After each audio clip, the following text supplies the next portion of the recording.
Guys, আমি নতুন YouTuber দেখে তোমরা অনেকে খারাপ মনে করতে পারো, কিন্তু ভাই আমি এখানে তোমার একটা কথা বলতে হবে। আমাকে এই ভিডিও করার বুদ্ধি আমি নিজে করিনি, আমাকে একজন দিয়েছে, সেটা হলো আমার মামাতো ভাই। ওই মামাতো ভাই আমাকে বলেছিল ভিডিও বানাতে। মামাতো ভাইয়ের নাম শুনলে তোমরা চিনতে পারবা, সেও আগে ভিডিও বানাতো, তার একটা ইউটিউব চ্যানেল ছিল।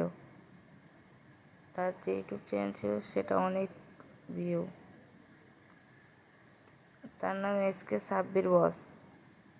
বা ওর ভিডিও দেখলে তোমরা ও অনেক ওল্ড প্লেয়ার ছিল। আমার মামাতো ভাই, আমার ছোটো মামার ছেলে, এসকে সাব্বির বস। অনেক ছোট্ট একটা আইডি ছিল না, অনেক বড় একটা আইডি। এটা আমাকে এসকে সাব্বির বস ভাই খুলে দিয়েছে। বলেছে আমি করে দিচ্ছি তোকে, সবাই লাইক সাপোর্ট করবে, না করলেও সাবস্ক্রাইব না করলেও তুই ভিডিও বানাবি। আমি কি গেম ছেড়ে দিয়েছি তুই কী হয়েছে, তুই আমার ছোটো ভাই, তুই আবার হবি, তুইও আমার মতন হতে পারবি, এই বলে আমাকে ভিডিও বানাতে বলেছে। গাইজ, তোমরা উল্টা পাল্টা ভাবলে তো সেটা আমার কিছু করার না। একটা ছেলে বলেছে নতুন বাপ ধরছে, বাট বাপ না, আমাকে এসকে সাব্বির বস ভাই বলেছিল এসব করতে। আমার মামাতো ভাই, আমার ছোটো মামার বড় ছেলে এসকে সাব্বির বস, তার ছোটো ভাইয়ের নাম এসকে সাদিক।